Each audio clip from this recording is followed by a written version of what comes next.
கர்த்தராகிய இயேசுவின் இனிமையுள்ள நாமத்தில் நான் உங்களை வாழ்த்துகிறேன், வரவேற்கிறேன்.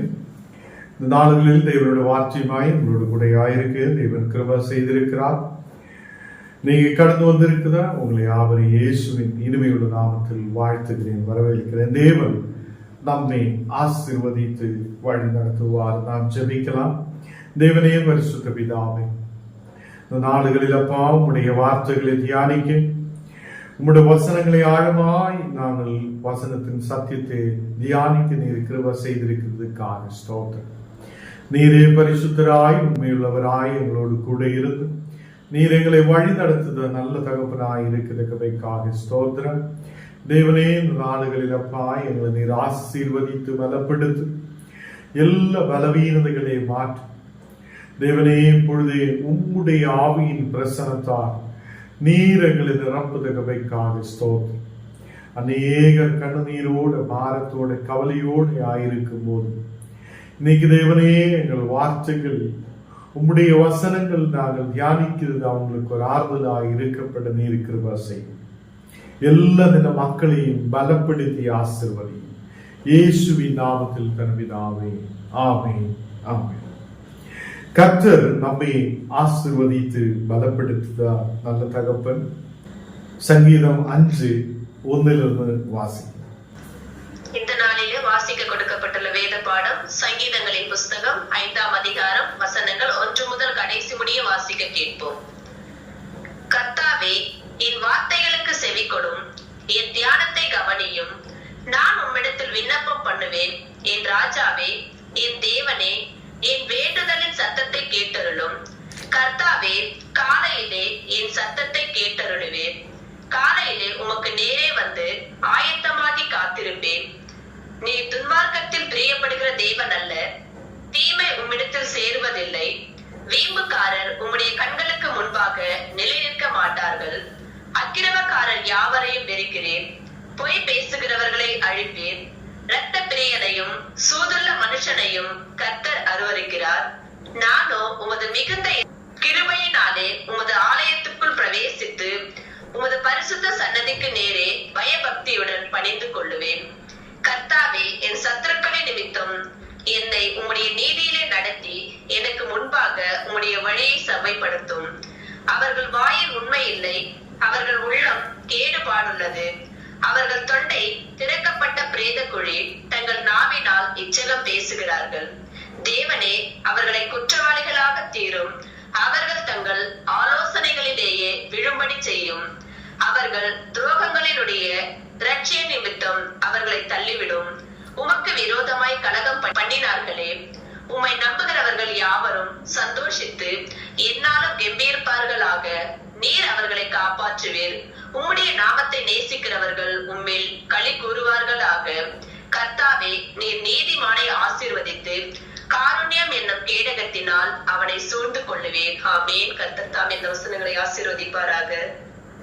கர்த்தர் நம்மை ஆசீர்வதித்து வழி நடத்துவார். இந்த நாடுகளில் வசனத்துக்கு நேராய் நாம் கடந்து செல்லலாம். யோவான் 14ஆம் அதிகாரம் അതിന്റെ 6ാമത്തെ வசனம் நாம் வாசிக்கலாம். யோவான் 14ஆம் அதிகாரம் അതിന്റെ 6ാമത്തെ வசனம். ഞാനേ വഴിയും സത്യവും ജീവനുമായി இருக்கிறேன், എന്നാലേ അല്ലാமல் ഒരുവനും പിതാവിനിടത്തിൽ വരാൻ. കർത്തരുടെ പിള്ളകളെ, യേശു വഴിയായി സത്യമായി ജീവനായി இருக்கிறேன். ഹല്ലേലൂയ. அவர் வழியும் சத்தியமும் ஜீவனுமாய் இருக்கிறேன். இயேசுவினாலே அல்லாமல் ஒருவனும் பிதாவினிடத்தில் வர முடியாது. ஆதாமில் தொடங்கி மனிதர்கள் எல்லாம் பிதாவில் இருந்து தூரமாய் போய்கொண்டிருந்தது. எல்லா மனிதர்களும் பிதாவில் இருந்து தூரமாய் போயது.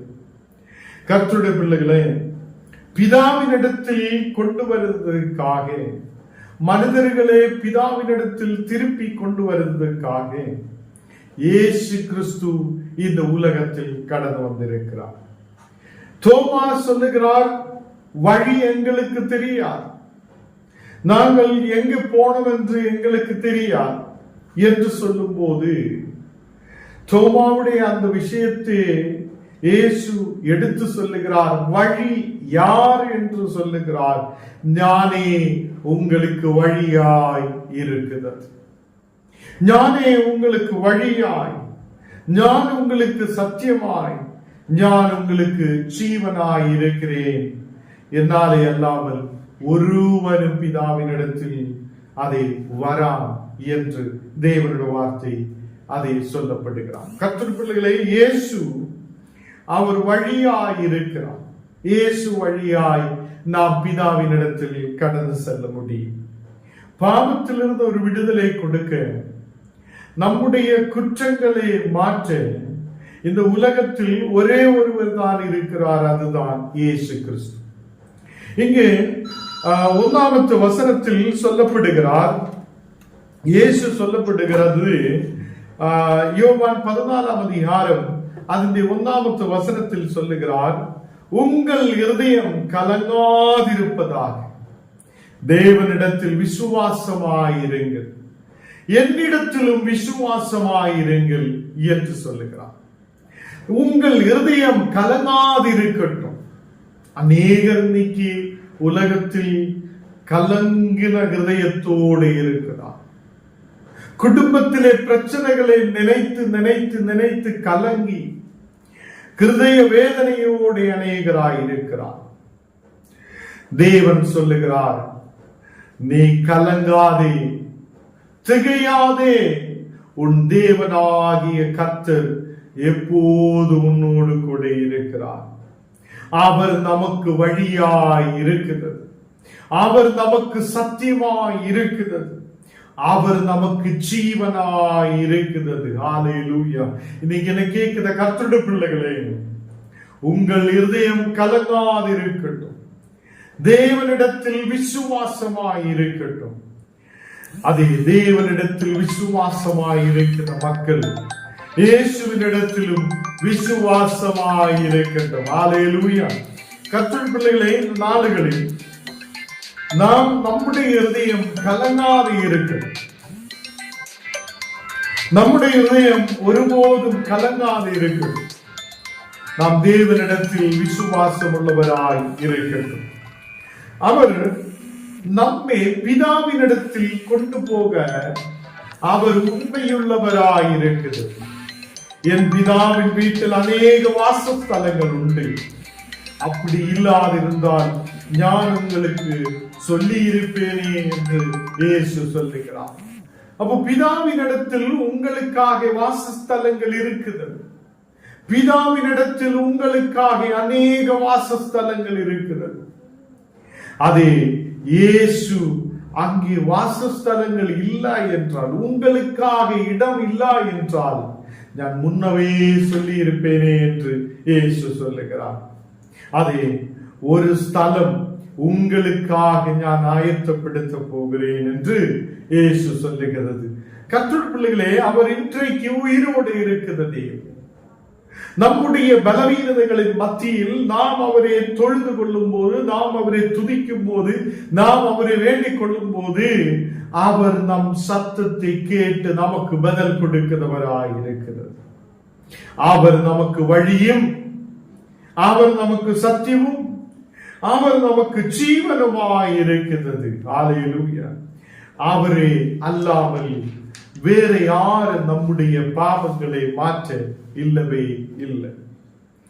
நாம் இங்கே 7வது வசனத்தில் வாசிக்கும் போது, என்னை அறிந்தீர்களானால் என் பிதாவையும் அறிந்திருப்பீர்கள்.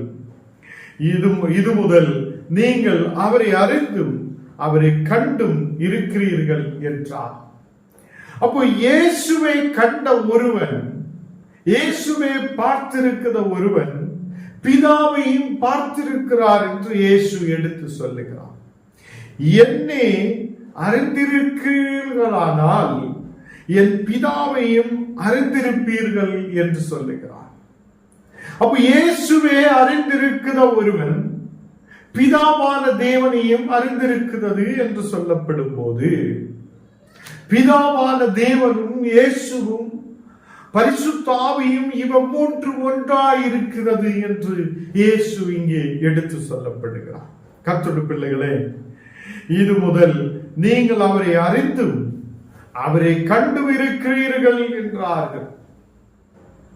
அப்ப இயேசுவை பார்த்த நீங்கள், இயேசுவை பார்த்து இயேசுவை பெற்றுக் கொண்டிருக்கிற அவருடைய சிலுவையின் பாடுகளை தியானித்து அவருடைய உயிர்ப்பை கொண்டாடி இருக்கிறதாம். பிதாவையும் அறிந்திருக்கிறீர்கள். அவர் நம்மை விடுதலை ஆக்குத தேவன். எப்போதும் அவர் நம்மோடு கூட இருந்து நம்மை வழி நடத்துதவர் என்று நாம் அறிந்திருக்கிறீர்கள். 8வது வசனம் வாசிக்கும் போது பிலிப்பு அவரை நோக்கி, பிதாவை எங்களுக்கு காண்பியும், அது எங்களுக்கு போதும் என்றார். இயேசுவோடு கேட்கிறார். பிலிப்பு இயேசுவோடு சொல்லுகிறார், பிதாவை எங்களுக்கு காண்பியும், நாங்கள் பிதாவை பார்க்க விரும்புகிறேன். அப்போ இவங்கள் யூதா மதத்தில் இருக்கும் போது ஆபிரகாமுடைய பிதாவு, ஈசாக்குடைய பிதாவு, யாக்கோபுடைய பிதாவு, எங்கள் இஸ்ரவேலின் தேவன் என்றெல்லாம் பிதாவான தேவன் சேனைகளின் கர்த்தர் என்று இவங்களுக்கு தெரியும். அப்போ இவங்க வாஞ்சையோடு இருக்கிறார், நாங்கள் பிதாவை பார்க்க வேண்டும். அப்போ பிலிப்பும் அவரை நோக்கி, பிதாவை எங்களுக்கு காண்பியும் என்று சொல்லுகிறார். இயேசுவே, நாங்கள் பிதாவை பார்க்க விரும்புகிறேன். 9வது வசனத்தில் அதற்கு இயேசு, பிலிப்புவே, இவ்வளவு காலம் நான் உங்களுக்கு கூட இருந்தும் நீ என்னை அறியவில்லையா? என்னை கண்டவன் பிதாவினை கண்டார். அப்படி இருக்க பிதாவை எங்களுக்கு காண்பியும் என்று நீ எப்படி சொல்லுகிறார் என்று கேட்கிறார். கர்த்தருடைய பிள்ளைகளே, இந்த வசனம் பெரிய ஒரு வசனம் தேவன் எடுத்து சொல்லுகிறார். இவ்வளவு காலம் நான் உங்களோடு கூட இருந்திருக்கிறார், இவ்வளவு நாளுகள் நான் உங்களோடு கூட இருந்திருக்கிறது, இவ்வளவு நாளுகள் நான் உங்களோடு கூட இருந்தும் நீங்கள் என்னை அறிவையில்லையா என்று கேட்கிறார். கர்த்தருடைய பிள்ளைகளே, இயேசு நம்மோடு கூட இருக்கிறது. அவர் நம்மை விடுவிக்க வல்லமையுள்ள தேவன். அவர் நம் ஜெபத்தை கேட்கிறவர். அவர் சொல்லுகிறார், என்னை கண்டவன் பிதாவை கண்டிருக்கிறார். என்னை கண்டவன் பிதாவை கண்டிருக்கிறார். ஹல்லேலூயா. அப்போ அந்த கேள்வி எழுப்பின பிலிப்பு கிட்ட கேட்கிறார், பிலிப்புவே, நீ எப்படி இதை சொல்லுகிறார், பிதாவை எங்களுக்கு காண்பியும் என்று? நான் உங்களோடு கூட இருக்கிறேனே என்று சொல்லுகிறார். அதுக்கு அர்த்தம் என்ன? பிதாவும் ஞானம் எல்லாம் ஒன்றாய் இருக்கிறது என்று இயேசு இங்கே வெளிப்படுத்துகிறது. கர்த்தருடைய பிள்ளைகளே, என்னை கண்டவன் பிதாவை கண்டிருக்கிறார் என்று சொல்லுகிறார். 10வது வசனத்தில் வாசிக்கும் போது, நான் பிதாவிலும் பிதாவு என்னிலும் இருக்கிறதே நீ விசுவசிக்கிறது இல்லையா என்று ஒரு கேள்வி அங்கே வைக்கிறார். அநேகர் இன்னைக்கு இயேசு என்று சொல்லுகிறார், பிதா என்று சொல்லுகிறார், பரிசுத்த ஆவி என்று சொல்லுகிறார். இது என்ன புரியாமல் நிறைய பேர் இருக்கிறது. இவை 3 ஒன்றாய் இருக்கிறது. தேவ பிள்ளைகள், இவை 3 ஒன்றாய் இருக்கிறது. அது நான் பிதாவிலும் பிதா என்னிலும் இருக்கிறது என்று நீ விசுவசிக்கிறது இல்லையா என்று பிலிப்பு கிட்ட கேட்கிறார். கர்த்தருடைய பிள்ளைகளே, பிதாவில் இயேசு இருக்கிறது, இயேசுவில் பிதாவு இருக்கிறது என்று இங்கே எடுத்து சொல்கிறார். நான் பிதாவிலும் பிதாவு என்னிலும் இருக்கிறார். ஹல்லேலூயா. இங்கே நான் உங்களுடனே சொல்லுகிற வசனங்களே என் சுயமாய் சொல்லுகிறது இல்லை, என்னிடத்தில் வாசமாயிருக்கிற பிதாவானவனே இந்த கிரியைகளை செய்து வருகிறார் என்று சொல்லுகிறார். கர்த்தருடைய பிள்ளைகளே, நான் பிதாவிலும் பிதாவு என்னிலும் வாசமாயிருக்கிறார் என்று விசுவசிக்குங்கள். அதை அவர் வசனத்தில் நாம் பார்க்கும் போது சொல்லுகிறது, உங்கள் இருதயம் கலங்காதிருக்கட்டும்.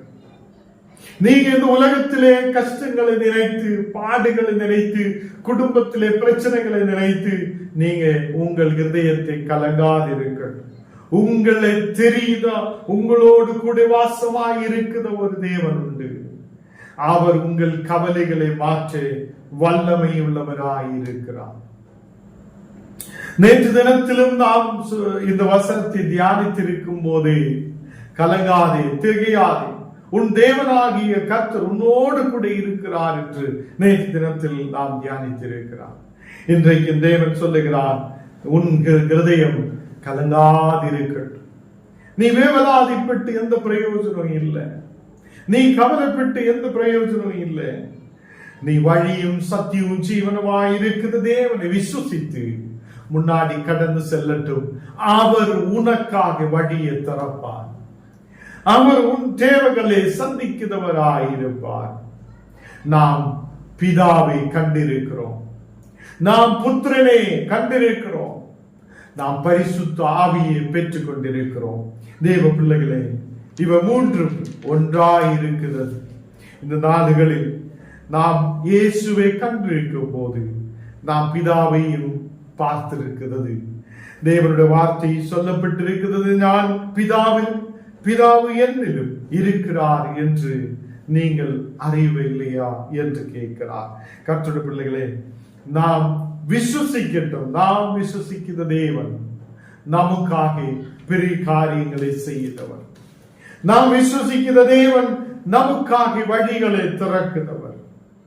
நாம் விசுவசிக்கிற தேவன் அவர் நமக்காக நீதியும் நியாயமும் சத்தியத்தையும் கொடுக்கிறவராய், நமக்கு ஜீவனை கொடுக்கிறவராய் அவர் நம்மோடு கூட இருக்கிறது. நாம் கண்ணுகளை மூடலாம், செபிக்கலாம். தேவனே, பரிசுத்த பிதாவே, ராத்திரி வேளையில் அப்பா உடைய வார்த்தைகளை தியானிக்க நீர் எங்களுக்கு கிருபை செய்தீரே, அதுக்காக நன்றி. தேவனே, நீர் பரிசுத்தராய் உண்மையுள்ளவராய் எங்களோடு கூட இருக்கிறவைக்காக ஸ்தோத்திரம். உம்முடைய நாமம் பரிசுத்தம் உள்ளது என்று நாங்கள் விசுவசிக்கிறேன். தேவனே, இந்த நாளுகளில் அநேகர் கவலையோடு இருக்கும் போது உங்கள் இருதயம் கலங்காதிருப்பதாக என்று தேவனுடைய வார்த்தை எங்களோடு கூட பேசி இருக்கிறதைக்காக ஸ்தோத்திரம். தேவனே, இந்த நாளுகளில் நாங்கள் இந்த உலகத்திலே பிரச்சனைகளை பார்த்து கலங்காமல், இந்த உலகத்திலே ஏதோ பிரச்சனைகளை பார்த்து வேவலாதிப்படாமல், தேவனை உம்மோடு கூடையாயிருக்க, விசுவாசத்தோடையாயிருக்க, நாங்கள் வெற்றிகரமாய் முன்னாடி கடந்து செல்ல நீர் கிருபை செய்ததுக்காக ஸ்தோத்திரம். நீங்க கடந்து வந்திருக்கிற ஒவ்வொரு மக்களையும் நீர் ஆசீர்வதித்து பலப்படுத்து. எல்லா மக்களும் ஆண்டவரை விசுவாசத்தோடு நம்பிக்கையோடு ஆயிருக்க நீர் கிருபை செய்யும். ஆண்டவரே, இந்த நாடுகளில் சிற்றூர் பகுதியில் அரகொண்டையிலிருந்து, ஆண்டவரே, அதே மாதிரி பள்ளிப்பேட்டிலிருந்து, ஆண்டவரே, இந்த வசனங்களை கேட்க கடந்து வந்திருக்கிற எல்லா மக்களையும் உன்னுடைய கரத்தில் ஒப்புக்கொண்டிருக்க, கொட்டாலம் பகுதியிலிருந்து வந்திருக்கிற இந்த மக்களை உன்னுடைய கரத்தில் ஒப்புக்கொண்டிருக்கிறேன். தேவனை, எல்லா குடும்பங்களிலும் தெய்வீக சமாதானம் இறங்கி வரட்டும். எல்லா இந்த மக்களை ஆசீர்வதித்து பலப்படுத்து. இப்போ விசுவாசத்தோடு ஜெபிக்கும் போது பரிசுத்த ஆவி உங்கள் மேல் ஊற்றப்படுகிறது. அபிஷேகத்தின் வல்லமை உங்கள் மேல் ஊற்றப்படுகிறது. தேவனே, இந்த நாடுகளில் எக்ஸாம்களுக்காக அநேக மக்கள் படித்துக் கொண்டிருக்கும் போது அந்த பிள்ளைகளுக்கு நல்ல புத்தியும் ஞானத்தையும் கொண்டு தரும். நல்லதிலே படிக்கிறதுக்கான கிருபைகளை கொடு. நாடுகளில் அநேகர் திருமணங்களாய் குழந்தை இல்லாத ஜெபிக்கிற அநேகர் உண்டு. குழந்தை வாக்கியங்களை கொடுத்து நீர் ஆசீர்வதி. அதே மாதிரி திருமணங்களுக்காக ஜெபிக்கிற மக்கள் உண்டு. அந்த மக்களுக்கு நீர் வழியும் வாசலும் துறந்து கொடுத்து ஆசீர்வதியும். இன்னைக்கு வியாதிகளோடு பலவீனதைகளோடு இருக்கிற மக்கள் உண்டு. எல்லா மக்களையும் உன்னுடைய கருத்தில் ஒப்புக் கொண்டிருக்கிறேன். இயேசுவே, நீர் தொட்டு குணமாக விடுதலையை கொண்டு தரும். அநேக சாத்தானுடைய கிரியைகளால் பந்திக்கப்பட்டிருக்கும் போது எல்லா மக்களையும் இயேசுவின் நாமத்தில் விடுவிக்கத்தக்கவைக்காக ஸ்தோத்திரம். ஒரு குடும்பங்களிலும் உம்முடைய பிரசன்னம் வரட்டும். இயேசுவின் நாமத்தில் தரமிதாவே, ஆமென், ஆமென். என் ஆத்மாவே கர்த்தரை ஸ்தோத்திரம், என் முழுள்ளவே பரிசுத்த நாமத்தை ஸ்தோத்திரம். என் ஆத்மாவே கர்த்தரை ஸ்தோத்திரம். கர்த்தர் செய்த சகல உபகாரங்கள் மறவாதே. ஆமென்.